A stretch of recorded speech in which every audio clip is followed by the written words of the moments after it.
So இன்றைக்கி வந்திருக்கிற இடம் வந்து பார்த்திங்கன்னா இந்த தோப்பு ஃபுல்லாகவே இயற்கை விவசாயம். ஆக்சுவலாக வந்து இது அவங்கள பொறுத்த வரைக்கும் அவங்க காட்டுக்கு வந்து இது நல்லது. பட் ஆனால் வந்து நம்ம இந்த புதருக்குள்ளே நடந்து போய் வேலை செய்கிறது ரொம்ப ரிஸ்க்கான ஒரு வேலை. பாருங்கள் இங்கே எப்படி இருக்குதுன்னு பாருங்கள். இதுக்குள்ளே என்ன இருந்தாலும் வந்து தெரியாதுன்னு வைங்களேன். சரிதா, காடு ஃபுல்லாக வந்து இப்படி தான் இருக்குது. பலவிதமான செடிகள் வந்து உள்ளே இருக்குதுன்னு வைங்களேன். சும்மா ஜூம் பண்ணி காட்டுறேன் பாருங்கள், என்னென்ன விதமான செடிகள் இருக்குது பாருங்கள். டிஃப்ரெண்ட் காலை வச்சோம்னாவே இங்கே பாருங்க, இந்த இடத்துல காலத்துக்கு என்ன எப்படி இருக்குது பார்த்தீங்களா, என்ன இருக்குது ஏது இருக்குது ஒன்றும் தெரியாது. அது மட்டும் இல்லாமல் வெய்ய காலம் வந்துடுச்சு, மேலே எல்லாம் குலவி கூட இருக்குது. அதெல்லாமே பார்த்து ஏறணும். ஏன்னா வெய்ய காலம் அப்படிங்கிறதுனால தென்னந்தோப்பு தென்னை மரம் இருக்கிற ஏரியாவில் குளிர்ச்சியாக இருக்கும்ல, அதனால் தென்னை மட்டையில் தேன் கூடு, இந்த மாதிரி பாம்பு வந்து தென்னை மட்டை கடியில் படுத்துக்கு, குலவி, இந்த மாதிரி எல்லா விஷயங்களும் வந்து இங்கே தான் வந்து ஐக்கியமாவாங்க. நம்ம கொஞ்சம் சேஃபாக தான் இருந்துக்கணும். இந்த தோப்பு பொறுத்த வரைக்கும் கீழேயும் வந்து நல்லா பார்த்து போகணும், மேலேயும் பார்த்து ஏறணும். இப்போ தான் சொன்னேன், அதான் அந்த மரத்துக்கு போகும்போது அது வந்து 2வது மரம். ஃபஸ்ட்டு மரம் அது, செகண்ட் மரம் இது. அடுத்து சொல்லிவிட்டு அடுத்த மரத்துக்கு வந்த உடனே பார்த்திங்கன்னா மேலே போயிட்டேன். மேலே போய் இங்கே பாருங்க, இது ஒரு காய் 2 காய் அரைக்கி விட்டோன்னையும் பார்த்திங்கன்னா கோதுமை கூடு வருங்க இங்கே இருக்குது.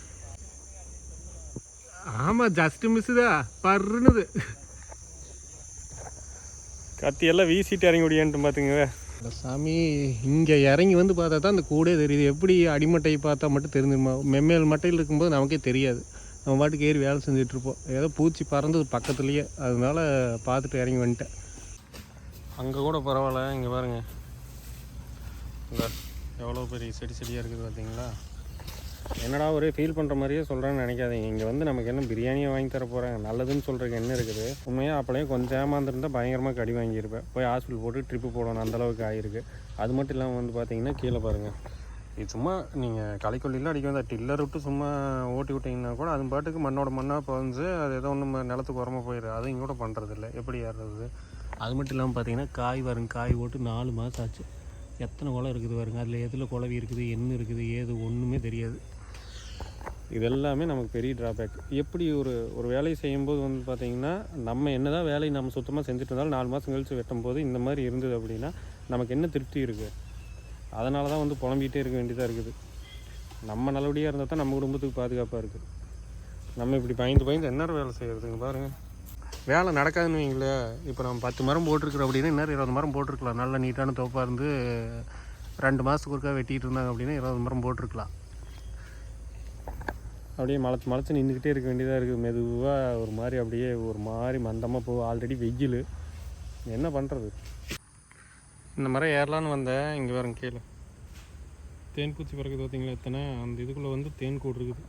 அந்த வாழை மர புதருக்குள்ளே வந்து தேன் கூடு இருக்குது. இங்கே இந்த பறக்குது பாருங்க. எப்படி கவனிக்காமல் வேணும்னா காய் ஓட்டு கிளம்புற கடி வாங்கிடுவோம். மரத்து மேலேருந்து ஒரு கிளான்ஸ் காட்டுற மாதிரி இந்த தோப்பு எப்படி இருக்குன்னு.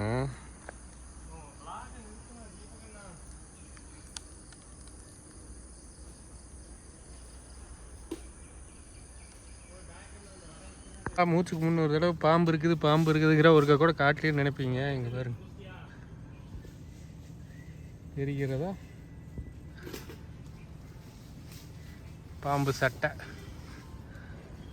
ஐயோ ஆண்டவா,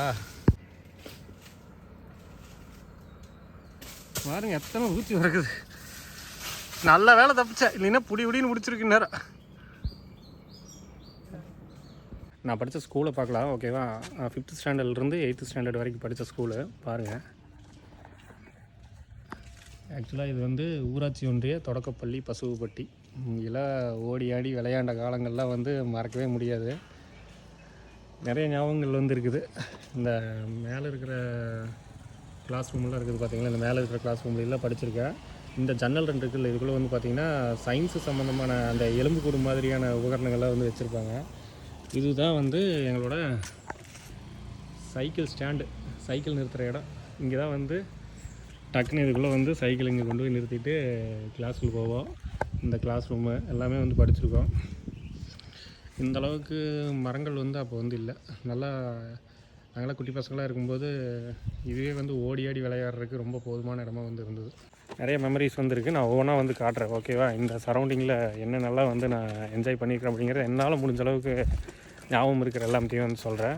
ஐ திங்க் வந்து 2004 to 2008 அந்த காலகட்டம்னு நினைக்கிறேன்.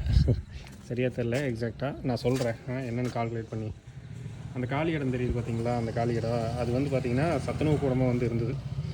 இந்த படிக்கட்டு கீழே இருக்கிற கேப்பில் தான் வந்து சத்துணவு முட்டையில் வந்து உரிப்பாங்க. நாங்களும் வந்து சத்துணவாயாக்கு ஹெல்ப் பண்ணுறேன்னு சொல்லிவிட்டு அந்த முட்டையெல்லாம் உரிக்கும்போது ஒன்று ஒன்று ஆட்டை போட்டு சாப்பிட்ருவோம்.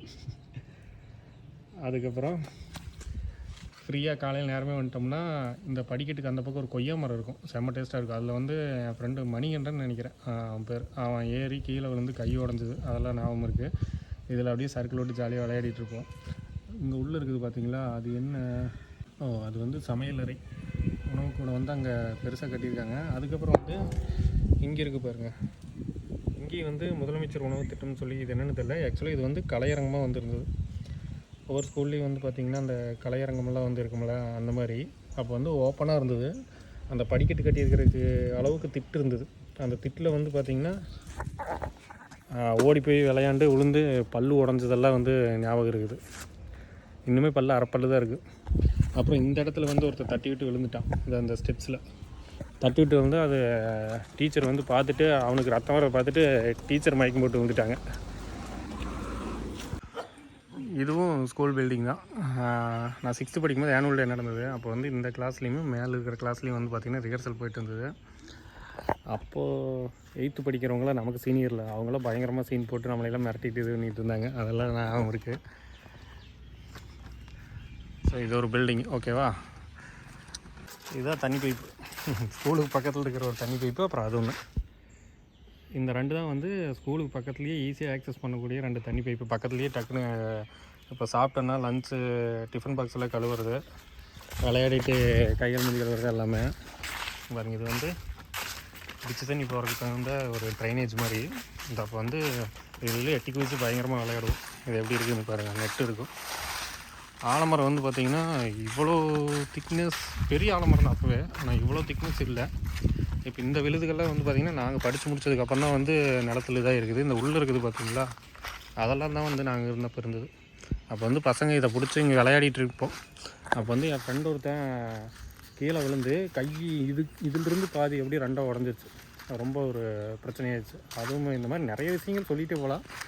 அப்புறம் வந்து பார்த்திங்கன்னா அங்கே தெரியும் பார்த்திங்களா ஒரு பழைய கட்டிட மாட்டேன், அது வந்து கேர்ள்ஸ் ரெஸ்ட் ரூமு. பாய்ஸுக்கு அப்போ வந்து அந்தளவுக்கு இல்லை. ஒரு 2006 2005 தான் இந்த கட்டடம் வந்து கட்டினாங்க. அதோட மதிப்பு பாருங்க 80,000 வந்து போட்டிருக்காங்க. நாங்கள்லாம் வந்து ஆனுவல் டே அந்த 6th படிக்கும்போது அந்த கரண்ட் கம்பம் இருக்குது பார்த்திங்களா, அந்த இடத்துல இருந்து அங்கேருந்து எல்லாம் உட்காந்து பார்க்குற மாதிரி வந்து ஸ்டேஜ் போட்டு பண்ணியிருந்தாங்க. இந்த நெட்டில் வந்து பார்த்திங்கன்னா இந்த தடகள போட்டியெல்லாம் வந்து வைப்பாங்களே, ரன்னிங் ரேஸு, இந்த மாதிரி இதுக்கெல்லாம் பெஞ்செல்லாம் குறுக்க வச்சு அதை தாண்டி போகிற மாதிரி, அதெல்லாம் வந்து இந்த இடத்துல தான் வந்து தூக்கிட்டு வந்து வச்சு அப்போல்லாம் ஒரு கெத்தாக இருக்குது. அதில் வின் பண்ணிட்டோம்னாவே வேறு லெவலில் ஒரு கெத்தாக இருக்குது. அப்போ கர்ச்சீஃபெல்லாம் தலையில் கட்டிட்டு அது ஒரு சீனை போட்டுட்டு இருந்தோம். அது ஒரு என்ஜாய்மெண்ட்டு. அதே இப்போ மாதிரி இருந்ததுன்னா ஸ்டேட்டஸ் போட்டு ரீல்ஸ் போட்டு பட்டை கிளப்பிட்டு இருந்திருப்போம். அப்புறம் இது மாரியம்மன் கோயில். இது வந்து மறக்கவே முடியாதுங்க சத்தியமாக. ஏன்னா நான் இங்கே ஒரு 4 வருஷம் படித்தோமா, அதில் ஒரு நான் 4th படிக்க வரைக்கும் பார்த்திங்கன்னா வீட்டிலேருந்து லஞ்ச் கொண்டு வந்து சாப்பிட்றது அப்படிங்கிறது ரொம்ப அபூர்வம், ஓகேவா? ஆனால் அப்போ வந்து பார்த்திங்கன்னா மேக்ஸிமம் ஒரு கிளாஸுக்கு ஒரு 30 பேர் இருக்கிறோம்னா ஒரு 15 பேராவது கொண்டு வந்துடுவோம் லஞ்சு. எங்கள் அம்மா அப்பாலாம் அப்போ வந்து சத்துணவில் போய் சாப்பிட்றது உண்மையாக நல்லா தான் இருக்கும். இருந்தாலும் வந்து ஒரு சில பசங்களுக்கு அது பிடிக்காது அப்படிங்கிறக்காக அவங்க அப்பா அம்மாலாம் கொடுத்து விட்ருவாங்க. நம்ம வீட்லேயும் வந்து கொடுத்தெல்லாம் விட்டுட்டாங்க. இங்கெல்லாம் வரும்போது நான் லஞ்சு கொண்டு வந்துடுவேன். லஞ்சு சாப்பிட்டு இங்கே தான் வந்து சின்ன கோயிலாக வந்து இருந்தது. இது வந்து குட்டி விநாயகர் கோயிலாக வந்து இருந்தது. இப்போ பெருசாக கட்டிட்டாங்க. இங்கே தான் வந்து டிஃபன் பாக்ஸ் கழுவுறது எல்லாமே. ஸ்கூல் அங்கே இருக்கா, அங்கேருந்து ஒரு 100 மீட்டராட்டம் நடந்து வந்து இது வந்து அரச மரம், மாரியம்மன் கோயில் அரச மரம். நாங்கள் கிரிக்கெட் விளையாடுறது பசங்கள்லாம் வந்து ஒரு ½ டே இந்த மாதிரி லீவ் டேஸ் இல்லை, இதுக்குள்ளே தான் கிரிக்கெட் விளையாடுவோம். அந்த திட்டிலிருந்து இங்கே 6 அடிச்சிட்டாலே, இங்கே அடிச்சிட்டாலே அது பெரிய விஷயம். அப்போ நான் எங்கள் வயசில் நான் இங்கே இந்த இடம் தான், இந்த கார்னரில் வந்து ஒரு 4 பேர் உட்காந்து இங்கே சாப்பிடுவோம் எல்லாம் ஷேர் பண்ணி. ஹெலிகாப்டர் வருது. இத்தனை வயசாகி, எறும்பாடு வயசாகி குழந்தையாட்ட ஹெலிகாப்டர் வர்றது ஆசையாக பார்த்துட்டு இருக்கு பாருங்க. எவ்வளோ இருக்குது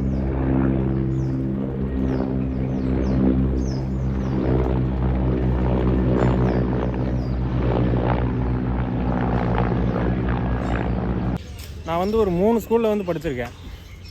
3 ஸ்கூல்லையும் வந்து பார்த்திங்கன்னா எந்த ஸ்கூலுக்கு பாகுபாடு இல்லாமல் 1 to 4 வரைக்கும் ஒரு ஸ்கூலு, 5 to 8 வரைக்கும் ஒரு ஸ்கூலு, 9 to 12 வரைக்கும் ஒரு ஸ்கூலில்.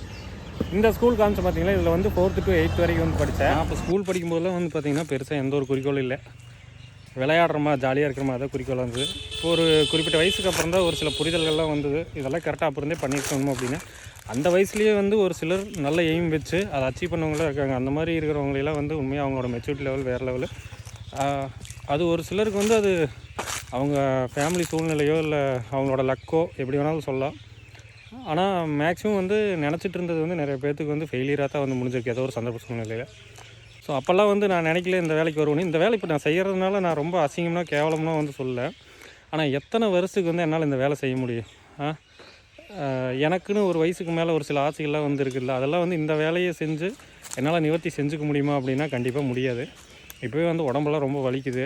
இதில் நிறையா பிரச்சனைகள் இருக்குது. குளவி, பாம்பு கடி, அது இதுன்னு நிறையா விஷயங்கள் வந்து இருக்குது. அதுபோக வந்து பார்த்திங்கன்னா 50 வயசு இருக்கிறவங்களாம் இன்னும் மரம் ஏறிட்டு தான் இருக்காங்க, இல்லைன்னு சொல்ல. அவங்க காலத்தில் அவங்களோட உணவு பழக்க வழக்கம் வேறு. அவங்க இப்போ 60 வயசில் மரம் ஏறுறாங்கன்னா நான் 60 வயசு வரைக்கும் இருப்பேனா அப்படிங்கிறதே வந்து தெரில. இப்போ இருக்கிற காலகட்டத்தில் நிறைய விஷயங்கள், விபத்துகள் நடக்குது, அன்எக்ஸ்பெக்டடாக என்ன வேணாலும் நடக்குதுன்னு வைங்க. ஸோ இதெல்லாம் யோசித்து பார்க்கும்போது ஏதோ அப்படியே லைஃப் போயிட்டுருக்குது அப்படின்னு போக வேண்டியதாக இருக்குது. டக்குன்னு ஸ்கூலை பார்த்தேன்னா சரி அந்த ஞாபகங்கள்லாம் வந்து அப்படியே வீடியோ ஒன்று எடுக்கலான்னு எடுத்துகிட்ருக்கேன். வேலை முடிஞ்சது, ஃபைனல் ஸ்டேஜாக இளநீ. வெறும் வயிற்றில் குடிக்கவே கூடாது. இன்றைக்கி பார்த்தீங்கன்னா காலையில் பழைய சோறு இந்த மாதிரி எந்த ஒரு ஆதாரமே வந்து சாப்பிடல. வெறும் வயிறு என்ன பண்ணுறது, ஒரு இதுக்காக குடிக்க வேண்டியதான். அதான் வந்து ஸ்கூலு. ஓகேவா, நான் வந்து பார்த்திங்கன்னா ரெஸ்ட் ரூம் இல்லை அப்படின்னு வந்து சொன்னால் கேர்ள்ஸ் வந்து அந்த பழைய ஒரு இதாட்டு வந்து பார்த்திங்கன்னா பாத்ரூம் மாதிரி அங்கே மேக்ஸிமம் போயிடுவாங்க. பசங்க எல்லாருமே வந்து பார்த்திங்கன்னா இந்த இதில் லைனாக நின்று உச்சா போய்கிட்டு இருப்போம். அதெல்லாம் வந்து உண்மையால் மறக்கவே முடியாது. சரி, ஓகே. ஸ்கூலை பற்றி இன்னும் நிறைய ஞாபகங்கள் இருக்குது. மீன் பிடிப்போம், அங்கே இங்கேன்னு போவோம், இந்த மாங்காய் திருடுறது, அந்த மாதிரி நிறைய விஷயங்கள் இருக்குது. அது போய் சுற்றி காட்டணும்னா நிறைய பக்கம் போகணும். ஓகேவா, சரி. டக்குன்னு ஸ்கூலை பார்த்து அதுக்கு பக்கத்தில் வேலை செஞ்சுட்டு இருந்தோம். சரி, எப்படி அந்த மெமரிஸில் என்னென்னலாம் வந்து இப்போ நம்ம காட்ட முடியுமோ அதெல்லாம் காட்டலாம் அப்படிங்கிறதுக்காக வந்து காமிச்சேன் இந்த வீடியோவில். இன்னொரு முக்கியமான விஷயம், நான் பிறந்த ஹாஸ்பிட்டல் இதுதான். இதுதான் நான் பிறந்த ஹாஸ்பிட்டலு. எப்படிங்கிறது பாருங்கள், பசுவுப்பட்டி ஹாஸ்பிட்டல். எங்கள் அப்பா வந்து சைக்கிளில் வச்சு எங்கள் அம்மாவை கூப்பிட்டு வந்தாராம்மா பிரசவத்துக்கு.